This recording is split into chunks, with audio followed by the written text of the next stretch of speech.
Good morning, John. I'm here to debunk a myth. It's a simple statement that is really hard not to believe knowing what we know. The internet brings out the worst in people. We all know that the anonymity of the internet allows the deep evil inside of every human, except for me, of course, to spew forth in a fountain of vomitous hate. And yeah, I see it even on our content. On our sex episode of Crash Course Psychology, there were comments, thumbed up comments nonetheless, talking about how homosexuality is a disease. And yeah, there are two hosts on SciShow Space. One of them is male and one of them is female. I would like you to guess which one has constant comments about their appearance every time they're in a video. Just go ahead and guess. But you and your friends, you aren't hate mongers. Must be other people. Those people at the grocery store who seem so nice when you hang out with them briefly, but then you don't really know. They go on the internet and they shrug off the clothes of their cultural burden and they put on their costume and they become internet turd. But I want to make a hypothesis here that allows me to feel better about the state of the internet and the state of humanity. I'm thinking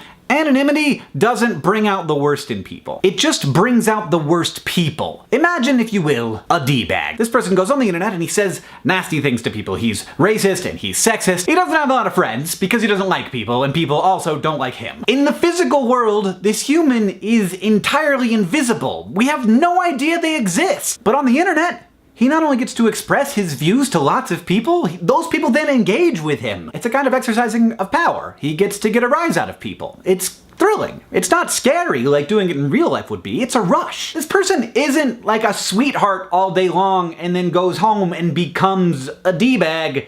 He's a D-bag. The reason you don't run into internet trolls in real life isn't because they're normal people with deep evil inside of them. It's because trolls don't talk to people in real life.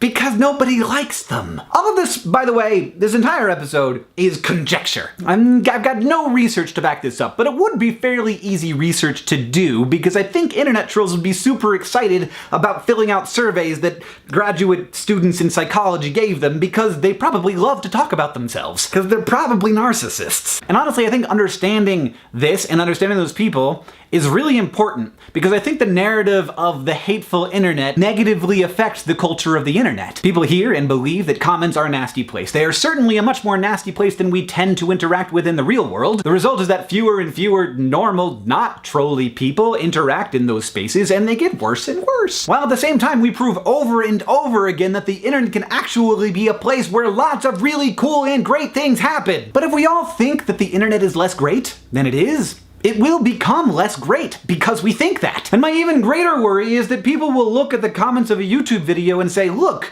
a third of these people, at least, are just terrible. They're bad people. And then by extension, those people will assume that a third of all people are terrible and that all social spaces are hostile and antagonistic, which is very not the case. What we're looking at down in the comments is extreme selection bias. People don't want to comment because it seems like a hostile place, so only hostile people comment. Also, on any YouTube video, you've got a lot of people watching it. Just imagine for a moment that 100,000 people gather in a room.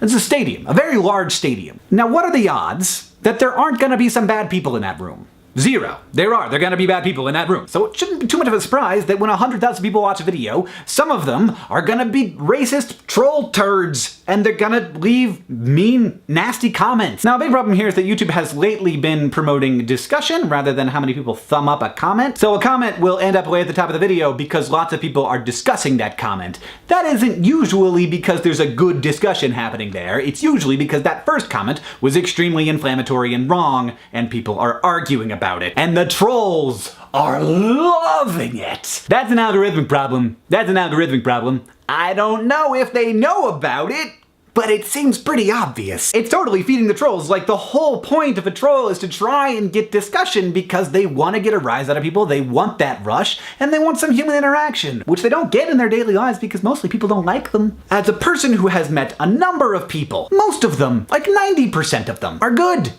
They're good people! Not because culture tells them to be good, not because they're afraid of being found out and they're waiting for that moment where they can be anonymously evil, but because they're people, just like you and just like me.